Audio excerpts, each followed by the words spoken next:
যুদ্ধ তখন প্রায় শেষের দিকে। চতুর্মুখী আক্রমণে টিকতে পারছিল না পাকিস্তানি বাহিনী। এমন পরিস্থিতিতে যৌথ বাহিনীর কাছে আত্মসমর্পণের সিদ্ধান্ত নিতে যাচ্ছিল তারা। কিন্তু আত্মসমর্পণের পূর্বে ঘটায় নারকীয় হত্যাকাণ্ড। বিশেষ করে 14 ডিসেম্বর বাঙালির বিজয় এবং পাকিস্তানের চূড়ান্ত পরাজয়ের মাত্র 2 দিন আগে চালায় নির্মম গণহত্যা। দেশের স্বাধীনতা সংগ্রামের পল্লবিত বৃক্ষকে জ্ঞান, সৃজনশীলতা, বুদ্ধিবৃত্তি আর অবারিত শ্রম দিয়ে যারা সুশোভিত করে তুলেছিলেন সেসব সাংবাদিক, লেখক, শিক্ষক, চিকিৎসক, মুক্তচিন্তক, বিজ্ঞানী, সাংস্কৃতিক সংগঠক, চিত্রশিল্পী, মুক্তিযুদ্ধের সমর্থক, চিন্তাশীল মানুষকে নির্মমভাবে হত্যার মাধ্যমে ভেঙে দেয় দেশের মেরুদণ্ড। পাকিস্তানিদের এই নীল নকশা ছিল পূর্ব পরিকল্পিত। পরিকল্পনা মাফিক পাকিস্তান হানাদার বাহিনী ও তাদের এদেশীয় মতাদর্শিক মিত্র জামায়াতে ইসলামী এবং ইসলামী ছাত্র সংঘ যে আলবদর বাহিনী গঠন করেছিল, তারা বুদ্ধিজীবীদের বাড়ি বাড়ি হানা দিয়ে তাদের তুলে নিয়ে হত্যা করে। জন্ম নিতে যাওয়া বাংলাদেশের ওপর করে চূড়ান্ত আঘাত। বিশ্বের ইতিহাসে এক কালো অধ্যায় বাংলাদেশের বুদ্ধিজীবী হত্যাকাণ্ড। পাকিস্তানের 23 বছরের শাসনামলে পশ্চিম পাকিস্তানের অন্যায় অত্যাচারের তীব্র প্রতিবাদ জানিয়েছেন বাঙালি বুদ্ধিজীবীরা। দেশে থেকে যাওয়া বুদ্ধিজীবীরা মুক্তিযোদ্ধাদের নানাভাবে সহায়তা করেছেন। তাদের খুঁজে খুঁজে বের করতে পাকিস্তানি বাহিনীকে সহযোগিতা করে এদেশের স্বাধীনতা বিরোধী রাজাকার আল শামস, আলবদর বাহিনী।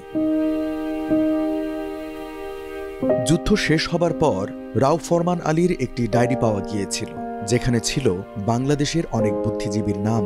বুদ্ধিজীবী হত্যার সঙ্গে পাকিস্তানি সামরিক বাহিনী ও আলবদর বাহিনী জড়িত। পরিকল্পনা হয়েছিল অন্তরালে, তারপর তালিকা তুলে দেওয়া হয়েছিল আলবদর বাহিনীর হাতে। বাংলাপিডিয়ার তথ্য বলছে, মুক্তিযুদ্ধের সময় 1111 জন বুদ্ধিজীবীকে হত্যা করেছিল পাকিস্তানি বাহিনী, সবচেয়ে বেশি ঢাকায় 149 জন। সে সময়ের পত্রপত্রিকার তথ্য বলছে, হত্যাকাণ্ডে পাকিস্তানি বাহিনীকে সহযোগিতা করেছিল আলবদর বাহিনী। আর এই আলবদর বাহিনী গঠিত হয়েছিল জামায়াতে ইসলামী ও এর ছাত্র সংগঠন ইসলামী ছাত্র সংঘের সদস্যদের নিয়ে। এই হত্যাকাণ্ডের সঙ্গে জড়িয়ে আছে জামায়াতে ইসলামীর তৎকালীন অনেক নেতাকর্মীর নাম। 1971 সালের 19 ডিসেম্বর দৈনিক ইত্তেফাকে প্রকাশিত হয় সোনার বাংলায় মানব ইতিহাসের নৃশংসতম হত্যাযজ্ঞ শিরোনামে প্রধান খবর। সেখানে ফুটে ওঠে গণহত্যার ভয়াবহতা। এই প্রতিবেদনে গণহত্যার সঙ্গে জামায়াতে ইসলামী, আলবদর ও আল শামসের সংশ্লিষ্টতার তথ্য তুলে ধরা হয়। একই পত্রিকার 23 ডিসেম্বরের খবরে বলা হয়, নরপিশাচ আলবদরের আরেকজন গ্রেপ্তার।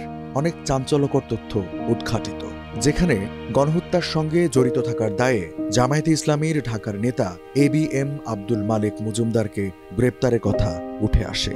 জিজ্ঞাসাবাদে তিনি একই দলের আরও কয়েকজনের নাম বলেন, যাদেরকে হত্যাকাণ্ডের সঙ্গে জড়িত বলে শনাক্ত করতে পেরেছিলেন শহীদ পরিবারের সদস্যরা। 72-এর 26 ডিসেম্বর প্রকাশিত দেশের বিভিন্ন স্থানে বদর বাহিনীর বর্বরতা, ব্রাহ্মণবাড়িয়ায় 40 জন বুদ্ধিজীবীকে হত্যা শিরোনামে খবর প্রকাশ হয়। সেখানে 71-এর 6 ডিসেম্বর ব্রাহ্মণবাড়িয়ায় হওয়া নারকীয় হত্যাকাণ্ডের খবর প্রকাশিত হয়। একই সঙ্গে একইভাবে জড়িত হিসেবে আসে রাজাকার, আলবদর, আল শামসের নাম। পরবর্তী সময়ে বিভিন্ন পত্রপত্রিকার খবরে ধারাবাহিকভাবে উঠে আসে গণহত্যার ভয়াবহতা। 71-এর 16 ডিসেম্বর মুক্তিযুদ্ধে চূড়ান্ত বিজয়ের আগ মুহূর্তে বুদ্ধিজীবী হত্যাকাণ্ডের পরিকল্পনা ও বাস্তবায়নের অন্যতম 2 হোতা হিসেবে অভিযুক্ত আলবদর বাহিনীর নেতা চৌধুরী মঈনুদ্দিন ও আশরাফুজ্জামান খান 2013 সালে বুদ্ধিজীবী হত্যার অভিযোগে তাদের বিরুদ্ধে মানবতা বিরোধী অপরাধের মামলায় রায় ঘোষণা হয় আন্তর্জাতিক অপরাধ ট্রাইব্যুনালে। 71-এর 10 থেকে 15 ডিসেম্বরের মধ্যে 18 জন বুদ্ধিজীবীকে অপহরণের পর হত্যার দায়ে 2 জনকেই মৃত্যুদণ্ডের আদেশ দেওয়া হয়। তবে কার্যকর হয়নি সেই রায়। আদালতের চোখে তারা 2 জনই পলাতক, একজন যুক্তরাজ্যে, একজন যুক্তরাষ্ট্রে।